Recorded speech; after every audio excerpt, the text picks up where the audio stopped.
नमस्कार दोस्तों, competition academy के यूट्यूब पोर्टल पे आपका स्वागत है।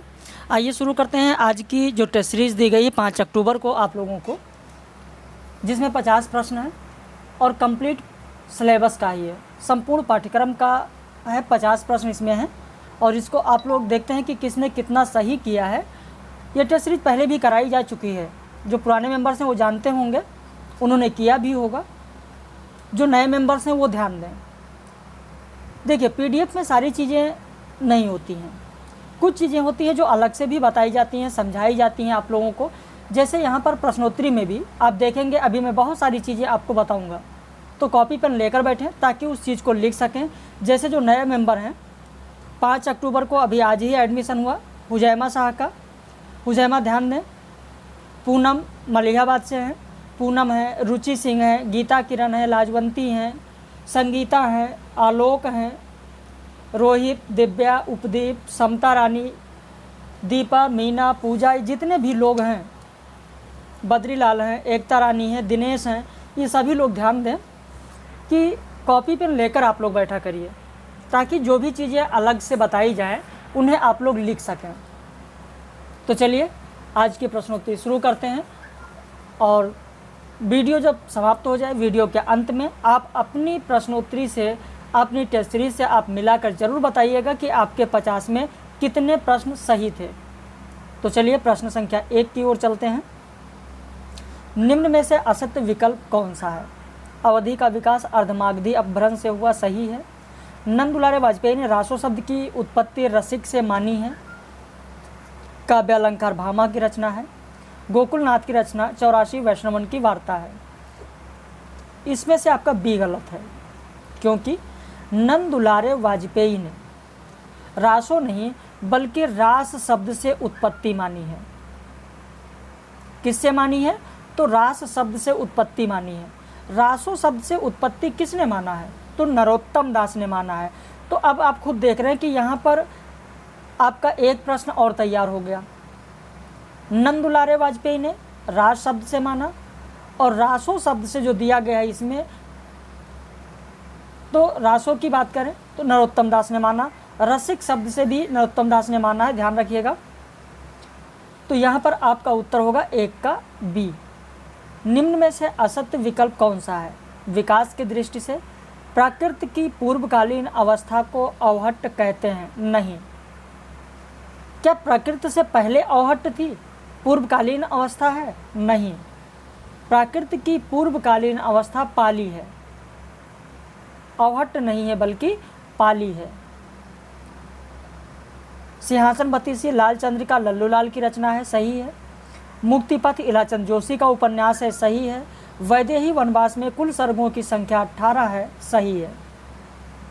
प्रश्न संख्या 3, निम्न में से असत्य विकल्प कौन सा है? देखिए, एक प्रश्न से आपके 4 प्रश्न तैयार हो रहे हैं और जो गलत है उसे भी बता दिया जा रहा है। तो उस तरीके से कुछ प्रश्नों में 5 प्रश्न आपके तैयार हो रहे हैं। तो आप ध्यानपूर्वक पूरी टेस्ट सीरीज को पढ़ें, ध्यानपूर्वक वीडियो को सुनें ताकि जो भी चीज़ें अलग से बताई जाएं उन्हें आप ज़रूर लिख सकें। जैनेन्द्र अज्ञेय इलाचंद जोशी एक मनोविश्लेषणवादी कथाकार हैं। आचार्य रामचंद्र शुक्ल ने रासो शब्द की उत्पत्ति रसायन से माना है। गारसा दत्तासी ने रासो शब्द की उत्पत्ति राजसूई से माना है। डॉक्टर माता प्रसाद गुप्त ने रासो शब्द की उत्पत्ति रहस्य से माना है, नहीं। डी आपका गलत होगा।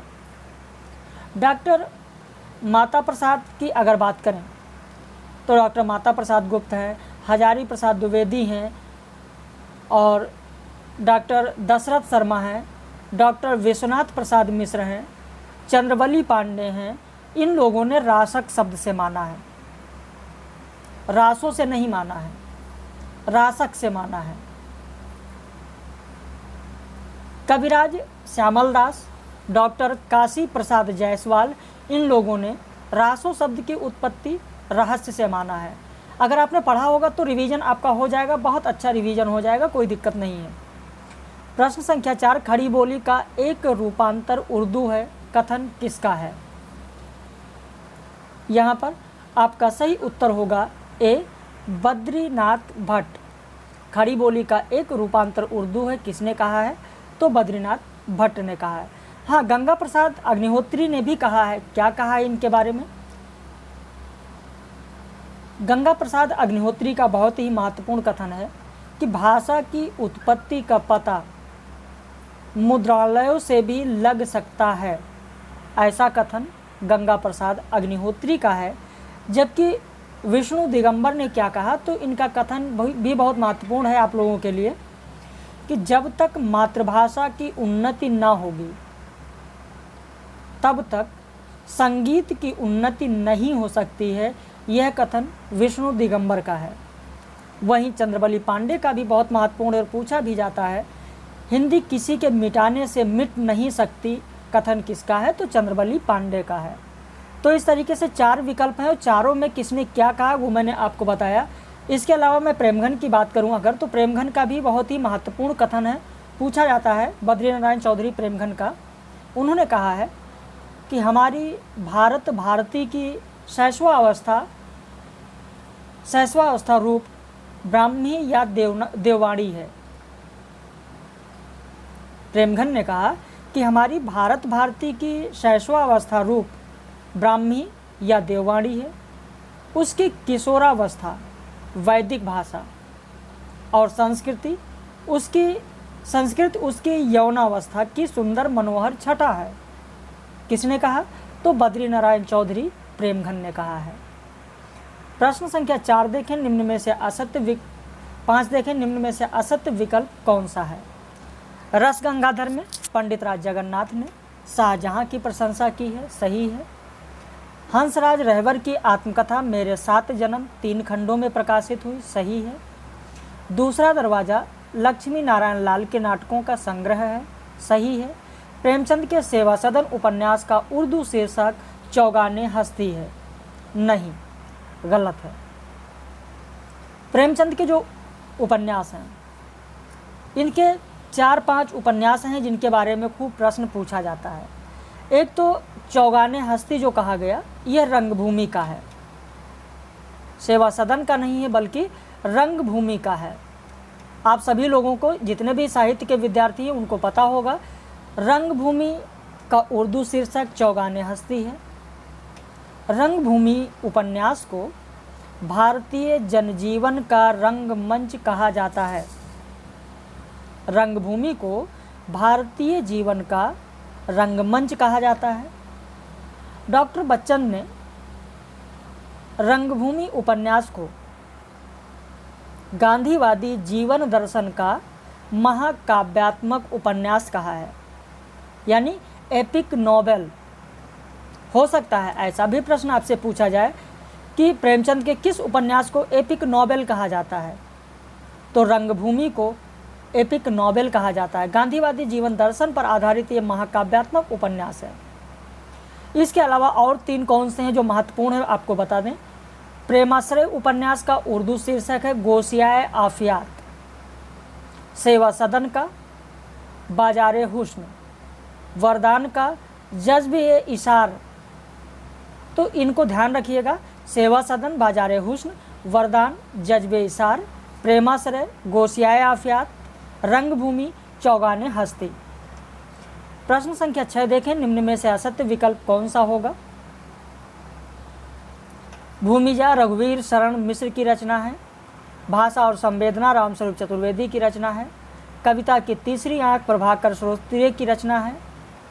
साहित्य क्यों विश्वनाथ त्रिपाठी की रचना है, गलत, डी गलत होगा। क्यों? क्योंकि साहित्य क्यों विजयदेव नारायण शाही की रचना है। आप लिख लें, साहित्य क्यों विजयदेव नारायण शाही की रचना है, जो कि आलोचनात्मक ग्रंथ है। विजयदेव नारायण शाही। जबकि विश्वनाथ त्रिपाठी का अगर यहाँ नाम आ रहा है तो मैं आपको बता दूं, विश्वनाथ त्रिपाठी की आलोचनात्मक रचना है लोकवादी तुलसीदास, और खूब पूछा जाता है। लोकवादी तुलसीदास भी कई बार पूछा गया है, तो इसे आप लोग जरूर ध्यान रखिएगा। लोकवादी तुलसीदास। प्रश्न संख्या 8 देखें, कभी वह सपेरा है जिसकी पिटारी में सांपों के स्थान में हृदय बंद होते हैं, किसका कथन है? सही उत्तर होगा ए, मुंशी प्रेमचंद का कथन है। विद्यापति का उपनाम निम्न में से कौन सा नहीं है? कविरंजन, खेलन कवि, सरस कवि, भारत का मैक्सिगोर्क।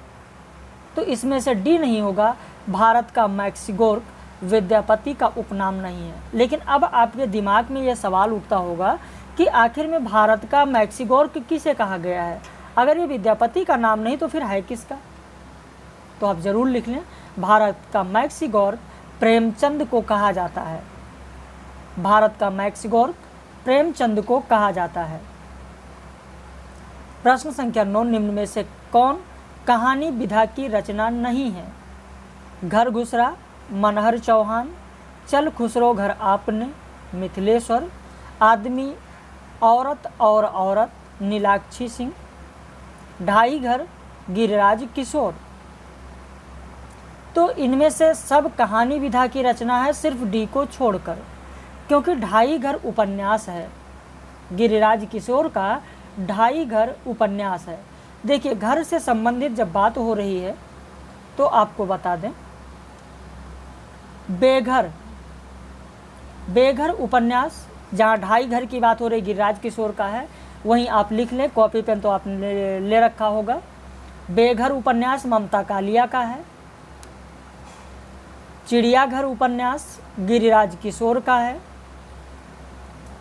मुर्दा घर उपन्यास जगदम्बा प्रसाद का है। दूसरा घर उपन्यास रामदरस मिश्र का है। 5 आंगनों वाला घर गोविंद मिश्र का उपन्यास है। 5 आंगनों वाला घर, और जिसमें घर शब्द आता है उससे संबंधित कुछ कहानियाँ भी हैं। जैसे यहाँ पर आपने कहानी देखी, घर घुसरा, चल खुसरो घर आपने, आदमी, औरत और घर। इसके अलावा और भी कहानियाँ कुछ हैं घर के नाम से, जैसे लिख लें आप, खाली घर कहानी रामदरस मिश्र का है। खाली घर कहानी रामदरस मिश्र। घर बेघर कहानी कमल कुमार। नीलाम घर रामदेव शुक्ल। इस घर उस घर कहानी मुक्ता की है। इसके बाद घर के नाम से कुछ नाटक भी हैं, जैसे पागल घर नाटक, आप लिख लें, पागल घर नाटक नंद किशोर आचार्य का है। पागल घर नाटक नंद किशोर आचार्य का है। बिना दीवारों का घर नाटक मन्नू भंडारी का है। ना घर का ना घाट का नाटक जीपी श्रीवास्तव का है। ना घर का ना घाट का नाटक जीपी श्रीवास्तव का है। इसके अलावा घर के नाम से कुछ संस्मरण, कुछ निबंध, कुछ आत्मकथाएं भी हैं, जैसे लिख लें, मितवा घर संस्मरण। मितवा घर संस्मरण पद्मा सचदेवा का है। जो घर फूके निबंध ज्ञान चतुर्वेदी का है। जो घर फूके निबंध ज्ञान चतुर्वेदी का है। घर की बात आत्मकथा रामविलास शर्मा का है। घर की बात आत्मकथा रामविलास शर्मा का है। प्रश्न संख्या 10 देखें, निम्न में से असत्य विकल्प कौन सा है? नंदास की रचना रास पंचाध्यायी, जिसे हिंदी का गीत गोविंद भी कहा जाता है, रोला छंद में है। मूलतः श्रृंगार रस के कवि रसनिधि की रचना गीति ग्रंथ है। रीतिकालीन कवि नेवाजकृत शकुंतला नाटक दोहा, चौपाई, सवैया छंदों में आबद्ध है। आज अभी आँखों से शमशेर बहादुर की प्रसिद्ध रचना है। गलत है, डी गलत है। आज अभी आँखों से शमशेर बहादुर की रचना नहीं है। तो यहाँ पर प्रश्न संख्या 10 का डी होगा आपका। 11 देखें, निम्न में से असत्य विकल्प कौन सा है? क्या हिंदी नाम की कोई भाषा नहीं? पंडित बालकृष्ण भट्ट का प्रमुख लेख था। आनंदवर्धन कृत ध्वन्यालोक 9वीं शताब्दी का ग्रंथ है। भिखारी दास ने काव्य निर्णय में सर्वांग विवेचन किया है। Science and poetry doctor Johnson की रचना है। तो यहाँ पर आपका होगा 11 का ए। क्या हिंदी नाम की कोई भाषा ही नहीं है? बालकृष्ण भट्ट का प्रमुख लेख है? गलत है, बालकृष्ण भट्ट का लेख नहीं है, बल्कि यह महावीर प्रसाद द्विवेदी का लेख है, जो कि 1913 ईस्वी में सरस्वती पत्रिका में प्रकाशित हुआ था लेख। प्रश्न संख्या 12 देखें, निम्न में से कौन सा सुमेलित नहीं है? पारिजात में 15 सर्ग, हल्दी घाटी में 17 सर्ग, कामायनी में 17 सर्ग, साकेत में 12 सर्ग। तो यहाँ पर गलत आपका कौन सा होगा? तो सी होगा, क्योंकि कामायनी में 15 सर्ग हैं, ना कि 17 सर्ग। इसके अलावा कुछ और रचनाएं हैं जिनमें सर्ग पूछा जाता है। आपके पास कॉपी पेन है ही है, आप लिख डालें। नूरजहाँ 18 सर्ग, भूमिजा में 8 सर्ग, द्रौपदी में 5 सर्ग, आर्यावर्त में 13 सर्ग, विक्रमादित्य में 44 सर्ग, जौहर में 21 सर्ग, कुरुक्षेत्र में 7 सर्ग और कृष्णायन में 7 कांड हैं या 7 सर्ग हैं। प्रश्न संख्या 13 देखें, निम्न में से असत्य कथन कौन सा है? राजेंद्र यादव, कमलेश्वर, मोहन राकेश छायावाद के लघुत्रयी हैं। नहीं, गलत होगा, पहला ही आपका गलत है, क्योंकि राजेंद्र यादव, कमलेश्वर, मोहन राकेश नई कहानी आंदोलन के त्रयी हैं, न कि छायावाद के लघुत्रयी। राजेंद्र यादव, कमलेश्वर, मोहन राकेश नई कहानी आंदोलन के त्रयी हैं। छायावाद के लघुत्रयी की अगर बात करें, जैसा कि लिखा था छायावाद के लघुत्रयी, तो छायावाद के लघुत्रयी में 3 वर्मा आते हैं। कौन 3 वर्मा हैं? महादेवी वर्मा, राम कुमार वर्मा, भगवती चरण वर्मा। ये तीनों लघुत्रयी आते हैं। हम बृहत त्रयी की बात नहीं कर रहे हैं, क्योंकि बृहत त्रयी में प्रसाद, पंत, निराला छायावाद के बृहत त्रयी हैं। बी विकल्प में देखिए लिखा हुआ है। केशव बिहारी भूषण रीतिकालीन कवि त्रयी हैं। शमशेर, नागार्जुन, त्रिलोचन प्रगतिवादी त्रयी हैं। तो यहाँ पर आपका प्रश्न संख्या 13 का उत्तर होगा ए। 14 में देखें, हिंदी के 4.5 यार में 4.5 शब्द किसके लिए लगाया गया है? 4.5 शब्द किसके लिए लगाया गया है? तो सही उत्तर होगा आपका विजय मोहन सिंह। विजय मोहन सिंह के लिए 4.5 लगाया गया। यानी इसके अलावा अगर कहें कि हिंदी के 4.5 नहीं बल्कि हिंदी के 4 यार, तो 4 यार कौन से हैं? आधे में तो साढ़े में, यानी आधा कर दिया गया विजय मोहन सिंह को। 4 यार कौन से हैं? तो 4 यार का नाम सुने, कमलेश्वर, दूधनाथ, काशीनाथ और ज्ञानरंजन। कमलेश्वर, जिनमें से 3 नाम आपके सामने हैं, दूधनाथ, काशीनाथ, ज्ञानरंजन और कमलेश्वर, ये 4 यार हैं। और 4.5 यार की बात होगी तो 4.5 शब्द किसके लिए कहा गया? तो विजय मोहन सिंह के लिए कहा गया है। प्रश्न संख्या 15, निम्न में से असत्य विकल्प कौन सा है? हिंदी एकांकी के जन्मदाता रामकुमार वर्मा कृत जयवर्धन नाटक का प्रथम संस्करण 1975 ईस्वी में प्रकाशित हुआ। त्रिधारा और मुकुल कविता संग्रह महादेवी वर्मा का है। गलत। त्रिधारा और मुकुल कविता संग्रह महादेवी वर्मा का नहीं है, बल्कि सुभद्रा कुमारी चौहान का है। आप लिख लें, सुभद्रा कुमारी चौहान। चक्कर क्लब यशपाल की रचना है। चेखो एक इंटरव्यू राजेंद्र यादव की रचना है। प्रश्न संख्या 16, निम्न में से असत्य विकल्प कौन सा है? एक और जिंदगी मोहन राकेश की रचना है। मांस का दरिया कमलेश्वर की रचना है। कस्बे का आदमी भुवनेश्वर का नहीं है। कस्बे का आदमी भी कमलेश्वर की ही रचना है। सी गलत होगा। कस्बे का आदमी भी कमलेश्वर की रचना है, ध्यान दीजिएगा। रक्षाबंधन हरिकृष्ण प्रेमी की रचना है। यहाँ पर आगे मैंने प्रकाशन वर्ष लिख दिया है, ध्यान दीजिएगा इस पर, क्योंकि यह रचनाएं ऐसी हैं जो विगत वर्ष की परीक्षाओं में पूछी गई हैं। इनको कालक्रमानुसार भी पूछा जा सकता है, तो मैंने कालक्रमानुसार आगे ऊपर लिख दिया है, प्रकाशन वर्ष कालक्रमानुसार भी इन्हें याद कर लीजिएगा। निम्न में से किस उपन्यास की विषय वस्तु सुमेलित नहीं है?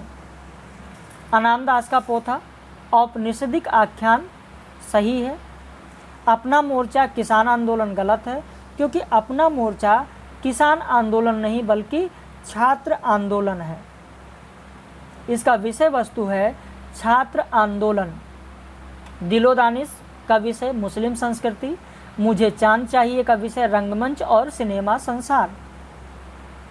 प्रश्न संख्या 18 देखें, निम्न में से असत्य विकल्प कौन सा है? डॉक्टर नगेंद्र ने पृथ्वीराज रासो को राजनीति की महाकाव्यात्मक त्रासदी कहा है। गलत है, पहला ही गलत है, क्योंकि डॉक्टर नगेंद्र ने नहीं कहा है, डॉक्टर बच्चन सिंह ने कहा है। लिख लीजिए, डॉक्टर बच्चन सिंह ने पृथ्वीराज रासो को राजनीति की महाकाव्यात्मक त्रासदी कहा है। नाभादास ने तुलसीदास को कलिकाल का वाल्मीकि कहा है। विद्यापति ने कीर्तिलता को श्रृंग भृंगी संवाद के रूप में लिखा है। तुलसी का काव्य समन्वय की विराट चेष्टा है, हजारी प्रसाद द्विवेदी ने कहा है। प्रश्न संख्या 19, निम्न में से कौन सा सुमेलित नहीं है, असत्य कौन सा है? साधारणीकरण और व्यक्ति वैचित्रवाद आचार्य रामचंद्र शुक्ल का निबंध है। खड़ी बोली हिंदी में रचित प्रथम महाकाव्य प्रियप्रवास है। श्रद्धाराम फिल्लौरी कृत भाग्यवती एक ऐतिहासिक उपन्यास है। गलत है, ऐतिहासिक उपन्यास नहीं है बल्कि सामाजिक उपन्यास है। भाग्यवती आपने पढ़ा होगा, सामाजिक उपन्यास है, कोई ऐतिहासिक उपन्यास नहीं है। ना ही ऐतिहासिक पात्र लिए गए, ना ही कोई ऐतिहासिक विषय लिया गया है। महाराणा प्रताप राधाकृष्ण दास का नाटक है, सही है। प्रश्न संख्या 20, निम्न में से असत्य विकल्प कौन सा है? राग दरबारी उपन्यास में वर्णित गांव शिवपालगंज है। हजारी प्रसाद द्विवेदी द्वारा रचित प्रथम उपन्यास वाणभट्ट की आत्मकथा है। पहला गिरमिटिया महात्मा गांधी के जीवन पर आधारित उपन्यास है। पीली आंधी उपन्यास की लेखिका चित्रा मुदगल हैं। गलत है, प्रभा खेतान है। आप सभी लोग जानते भी होंगे, प्रश्न पूछा भी गया है। प्रभा खेतान। घुमक्कड़ शास्त्र यात्रा वृत्तांत के लेखक कौन है? तो सही उत्तर होगा बी, पंडित राहुल सांकृत्यायन। प्रश्न संख्या 22 देखें, ऋण जल धन जल रिपोर्टाज के लेखक कौन है? सही उत्तर होगा फणीश्वर नाथ रेणु। प्रश्न संख्या 23, निम्न में से असत्य विकल्प कौन सा है? काव्यालंकार सार संग्रह दंडी की रचना है। गलत है, काव्यालंकार सार संग्रह उद्भट की रचना है, दंडी की नहीं है, उद्भट की रचना है। ध्यान दीजिएगा, यहाँ मैं केवल काव्यालंकार नहीं पूछ रहा हूँ, काव्यालंकार सार संग्रह की बात हो रही है, तो उद्भट की रचना है। पथ के साथी रचना महादेवी वर्मा का है। अपनी कहानी नामक आत्मकथा वृंदावन लाल वर्मा का है। प्रवास की डायरी के लेखक हरिवंश राय बच्चन है। छायावाद के आधार स्तंभ नामक पुस्तक किसकी रचना है? सही उत्तर होगा आपका बी, गंगा प्रसाद पांडे। 24 का बी होगा, गंगा प्रसाद पांडे। निम्न में से असत्य विकल्प कौन सा होगा? अज्ञेय का कथन है कि प्रयोगशील कवि मोती खोजने वाले गोताखोर हैं। अज्ञेय जी को हजारी प्रसाद द्विवेदी ने 20वीं सदी का वाणभट्ट कहा है। माखनलाल चतुर्वेदी ने अपनी जीवनी ऋषि जैमिनी बरुआ को बोलकर लिखवाई है। दूधनाथ सिंह का उपन्यास नौकर की कमीज घटना विहीन है। पहली चीज तो ये जान लीजिए कि नौकर की कमीज घटना विहीन नहीं है और ये रचना दूधनाथ सिंह की नहीं है, बल्कि लिख ले नौकर की कमीज विनोद कुमार शुक्ल की रचना है। विनोद कुमार शुक्ल, नौकर की कमीज उपन्यास विनोद कुमार शुक्ल का है। साकेत के किस सर्ग में उर्मिला सरयू को संबोधित कर रही हैं? तो सही उत्तर होगा आपका डी, 10वें सर्ग में। प्रश्न संख्या 27, निम्न में से असत्य विकल्प कौन सा है? सूरदास ने अपनी वंश परंपरा से संबंधित पद साहित्य लहरी में दिया है। आचार्य रामचंद्र शुक्ल का कथन है कि तुलसी की भक्ति को धर्म और ज्ञान दोनों की रसानुभूति कह सकते हैं। डॉक्टर बच्चन ने कहा कि मीराबाई और चैतन्य महाप्रभु पर सूफियों का प्रभाव है। गलत है, डॉक्टर बच्चन नहीं, आचार्य रामचंद्र शुक्ल ने कहा है। आचार्य रामचंद्र शुक्ल ने कहा है कि मीराबाई और चैतन्य महाप्रभु पर सूफियों का प्रभाव पाया जाता है। रसखान ने प्रेम वाटिका में अपने को शाही खानदान का बताया है। जन्म काल के अनुसार निम्न कवियों का सही अनुक्रम कौन सा होगा? तो इसमें से सही अनुक्रम पहले आपको बता दें, डी होगा। रांगे राघव 1923, रामेश्वर शुक्ल अंचल 1915, धूमिल 1936, रामदरस मिश्र 1924।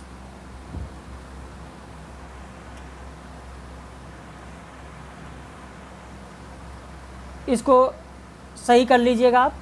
रामेश्वर शुक्ल अंचल सबसे पहले होंगे। लिखने में यहाँ पर इस प्रश्न को हटा दीजिएगा, या तो रामेश्वर शुक्ल अंचल सबसे पहले होंगे, उसके बाद में होंगे रांगे राघव। इसको ऐसे कर लीजिएगा, इन दोनों को आपस में चेंज कर लीजिएगा। पहले रामेश्वर शुक्ल अंचल, उसके बाद दूसरा नंबर रांगे राघव होंगे, तीसरा रामदरस मिश्र और चौथा धूमिल। सही कर लीजिएगा। प्रश्न संख्या 28 सही कर लीजिएगा।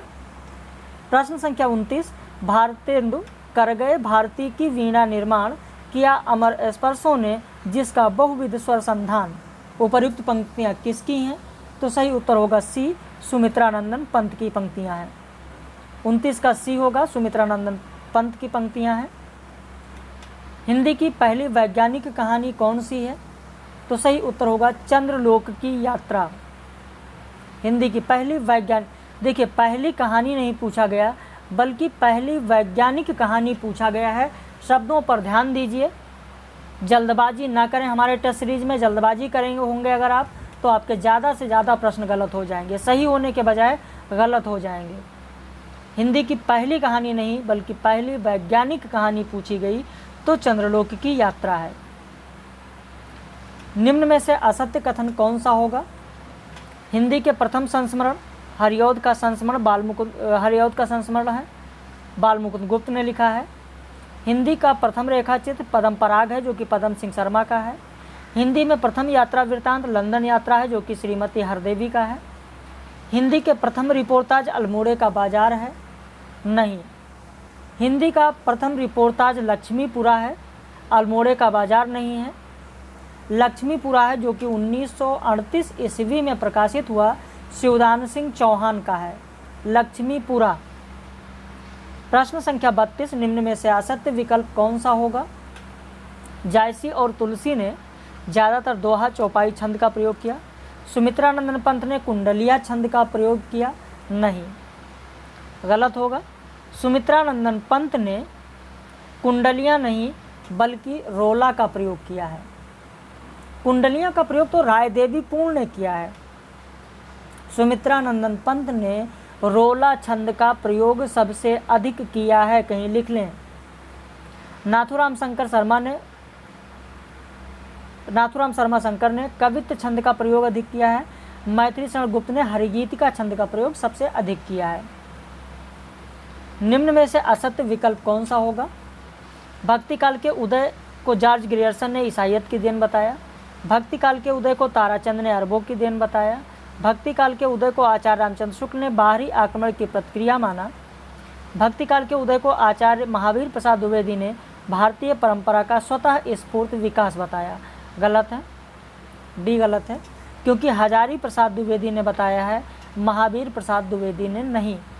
तो 33 का आपका डी गलत है। गोदान उपन्यास में पूंजीपति वर्ग का प्रतिनिधित्व कौन करता है? आपका उत्तर होगा पूंजीपति वर्ग का प्रतिनिधित्व खन्ना साहब करते हैं। जबकि मेहता की बात करें तो ये शहरी जन का प्रतिनिधित्व कर रहे हैं। दाता दीन पुरोहित का प्रतिनिधित्व कर रहे हैं, पुरोहितों का प्रतिनिधित्व कर रहे हैं। और राय साहब जमींदार हैं। तो यहाँ पर उत्तर 34 का आपका डी होगा। नवीन भावों की ईंटों से कुटी हुई पक्की सड़क है, यह है आधुनिक साहित्य। इस पर रूढ़िवाद की बूढ़ी गाय को दौड़ाना संभव नहीं है, यह कथन किसका है? तो उत्तर होगा आपका डी, डॉक्टर रामविलास शर्मा। प्रश्न संख्या 36, निम्न में से असत्य विकल्प कौन सा है? जयशंकर प्रसाद ने कवि कर्म को आध्यात्मिक कर्म बताया है। महादेवी वर्मा ने छायावाद को करुणा की छाया में सौंदर्य के माध्यम से व्यक्त होने वाला भावात्मक सर्ववाद बताया है। गांधीवाद, समाजवाद और साम्यवाद निबंध शरद जोशी का है, नहीं, गलत होगा। शरद जोशी का नहीं है, बाबू गुलाब राय का है, लिख लें, बाबू गुलाब राय। साहित्य के बारे में माखनलाल चतुर्वेदी का कथन है कि साहित्य राहगीरों के समय काटने का कुल्हाड़ा मात्र न हो, किंतु समय का पथ प्रदर्शक राहगीर भी हो सके। अगला प्रश्न, निम्न में से असत्य विकल्प कौन सा है?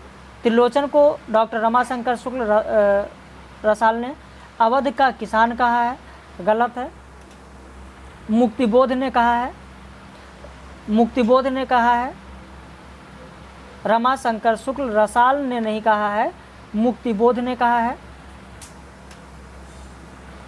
दूधनाथ सिंह के उपन्यास आखिरी कलाम का विषय बाबरी विध्वंस है, सही है। कमलाकांत त्रिपाठी के उपन्यास पाही घर का विषय 1857 की घटना है, सही है। जैनेन्द्र का प्रथम उपन्यास परख 1929 में प्रकाशित हुआ, सही है। निम्न में से कौन सा सुमेलित नहीं है? 38 में देखें, बधिया स्त्री, जर्मन गिरियर, सही है। गुड़िया भीतर गुड़िया, मैत्रेयी पुष्पा।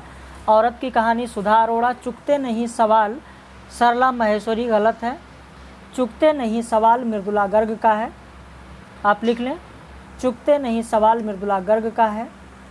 सरला माहेश्वरी का है नारी प्रश्न।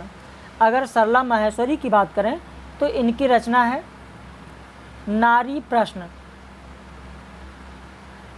सरला माहेश्वरी का है नारी प्रश्न। चुकते नहीं सवाल मृदुला गर्ग का है। निम्न में से कौन सा सुमेलित नहीं है? अधीन जमीन, अल्पना तिवारी, यही गलत होगा, पहला ही गलत है। अधीन जमीन उपेंद्र नाथ अश्क का है, लिख लें, अधीन जमीन उपेंद्र नाथ अश्क का है। 40 में देखें, निम्न में से कौन सा सुमेलित नहीं है? तो इसमें डी सुमेलित नहीं है। हवा की बेटी प्रभा खेतान की रचना नहीं है, दिव्या जैन का है। हवा की बेटी दिव्या जैन किसकी रचना है? तो आप लिख लें, दिव्या जैन। अगला प्रश्न, औरत के लिए औरत किसकी रचना है? नासिरा शर्मा, सही उत्तर होगा ए, नासिरा शर्मा। अगला प्रश्न, मुड़ मुड़ के देखता हूँ किसकी आत्मकथा है? राजेंद्र यादव, सही उत्तर होगा आपका राजेंद्र यादव। मुड़ मुड़ के देखता हूँ आत्मकथा 2001 में प्रकाशित हुई। इसके अलावा राजेंद्र यादव की एक और आत्मकथा है देहरी भई विदेश, आप लिख लें, देहरी भई विदेश 2005 में प्रकाशित आत्मकथा राजेंद्र यादव का है। देहरी भई विदेश। मणिकर्णिका के लेखक कौन से हैं? बहुत साधारण प्रश्न है, सी तुलसीराम। 44 में देखें, महाकाल उपन्यास के लेखक कौन हैं? तो महाकाल 1946 में प्रकाशित उपन्यास है जो कि अमृतलाल नागर का है। और महाकाल अमृतलाल नागर का पहला उपन्यास है। ये भी प्रश्न पूछा जा सकता है कि अमृतलाल नागर का प्रथम उपन्यास कौन सा है? तो महाकाल है। महाकाल को और किस नाम से जाना जाता है, पता है आप लोगों को? कमेंट में ज़रूर बताइएगा। महाकाल का अन्य नाम है भूख। महाकाल उपन्यास का अन्य नाम भूख है, ध्यान रखिएगा। अगला प्रश्न, कामरेड का कोट कहानी के लेखक कौन है? कामरेड का कोट, तो ये सृंजय की कहानी है, सृंजय कुमार। सृंजय कुमार की कहानी संग्रह है कामरेड का कोट, जो कि 1993 ईस्वी में प्रकाशित हुई थी रचना। कामरेड का कोट 1993 में। इनमें से कौन सा संस्मरणात्मक ग्रंथ कृष्णा सोबती द्वारा रचित है? आप सभी को याद होगा, हम हसमत। कर्मवीर पत्रिका के संपादक कौन है? माखनलाल चतुर्वेदी, ये भी आप लोगों को पता होगा, बहुत ही साधारण प्रश्न है। अगला प्रश्न, नागार्जुन द्वारा रचित मछुआरे के जीवन पर आधारित उपन्यास कौन सा है? तो वरुण के बेटे। सही उत्तर होगा बी, वरुण के बेटे। पेरिप्सिस के आधार पर काव्य में उदात्त तत्व की अवधारणा का प्रवर्तन किसने किया? कल के वीडियो लेक्चर में मैंने आपको बताया भी था, टेस्ट सीरीज भी मैंने दिया था, लॉन्जाइनस। प्रश्न संख्या 50, प्रतिभा का संबंध किससे है? ये भी मैंने कल आप लोगों को समझाया है, काव्य हेतु। तो इस तरीके से 50 प्रश्न थे जो मैंने आपको करा दिया। और जितने भी नए मेंबर्स हैं एक बार फिर से बता दें, वो टेस्ट सीरीज की अलग ही कॉपी बना लें, ताकि जो भी चीज़ें बताई जाएं आप लोगों को अलग से, उसे आप साथ में लिखते चलें। और लिखने से ये होगा कि आपको बहुत सारी चीज़ें हैं जो याद हो जाएंगी। जैसे जो भी नए लोग हैं उनके लिए मैंने बताया, बाकी पुराने लोग तो जानते हैं, वो कॉपी पेन लेकर बैठते हैं। तो नेहा है, सरिता, सुस्मिता, सीता, पूनम, उर्मिला, हुजैमा, रुचि, गीता, किरण, ये सारे लोग ध्यान दें। आप लोग ज़रूर कॉपी पेन लेकर बैठें और चीज़ों को लिख लें। अलग से आप टेस्ट का नोट्स ही बनाएं। नीतू, गुड़िया, सुशील, मीनाक्षी, पुष्पा, सभी लोग ध्यान दीजिए, विश्वजीत, ठीक है। तो बाकी आप लोग मेहनत करें और कमेंट में ज़रूर बताइएगा कि किसके कितने सही थे, 50 में किसके कितने सही थे, ज़रूर आप लोग बताइएगा। रात में 9:30 बजे जो लाइव क्लास होती है वह आज नहीं होगी, बाद में मैसेज मत करिएगा। कुछ कारणवश आज लाइव क्लास नहीं होगी। हुजैमा ध्यान रखिएगा, नीता, विपिन, सुरेश, दिव्या, सभी लोग ध्यान रखिएगा, आज नहीं होगा मीनाक्षी लाइव क्लास 9:30 बजे। कल इकाई 4 का PDF आपको मिलेगा, दोपहर में डिस्क्रिप्टिव वीडियो मिलेगा, रात में लाइव क्लास होगी, लेकिन आज नहीं होगी क्योंकि लोगों का मैसेज आता रहता है बार बार कि सर लाइव क्लास। तो जब पहले वीडियो में बता दिया जा रहा है तो आप ध्यान दें, मैसेज ना करें। रात में आज 9:30 बजे लाइव क्लास किन्हीं कारणों से नहीं हो पाएगी।